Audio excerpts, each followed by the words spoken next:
Imagine you're 18 years old. You've just graduated from high school, you're excited to go to college, and you're spending a great summer working with your friends. What a life! The future is really bright. Maybe change a few details and that could be your story someday, or anyone else's. This is Scott Rigsby's story. When he was 18, he was riding home from work on the back of a flatbed truck when a big semi-truck tried to pass on a single-lane highway. The semi accidentally bumped into the truck, and Scott was thrown into the air. When he came down, he was caught under the tires of the truck and was dragged for over 200 yards. He almost died.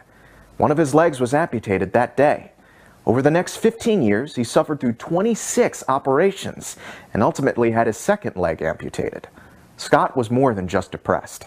He was addicted to pain medications, felt like he had no reason to live, and finally contemplated suicide.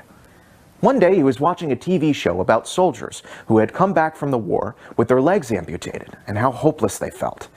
This hit Scott hard. He could identify with them.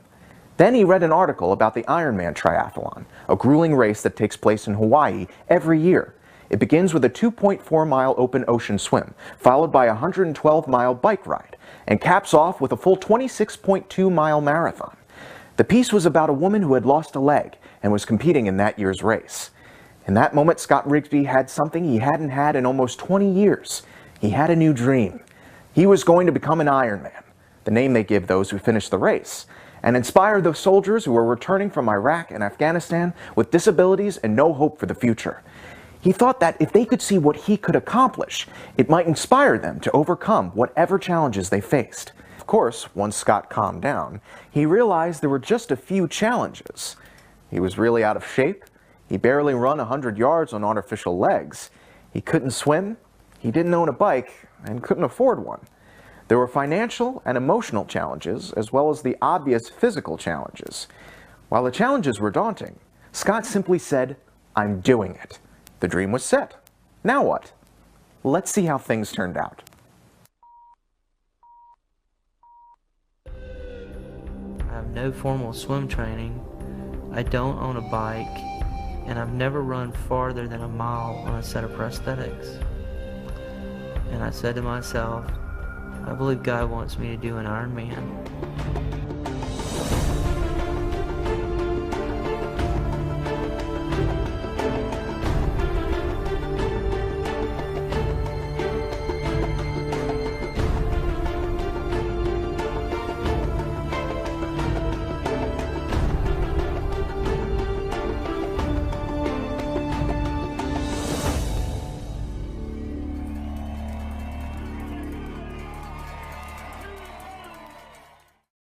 What an amazing story. Scott had to finish that race in 17 hours for it to count, and he did it in 16 hours and 43 minutes. How did he accomplish such an amazing feat? Teamwork. He knew that to achieve a big dream, he had to break it down into small parts. Then he needed to surround himself with people who could help him achieve each part. He needed a swimming coach, a cycling coach, a running coach, a nutritionist, and a series of doctors who could help him find the artificial legs he would need. He put together what he calls Team Rigsby and what we call his Dream Team, and together they achieved great things. Scott put it this way: if you can achieve your dreams alone, you're not dreaming big enough. So, to achieve your big dreams, examine what you need to accomplish, see where you need some help, and look at your current relationships to see who can play what roles. Then set about developing new relationships to fill in the gaps. That is what we call building your dream team.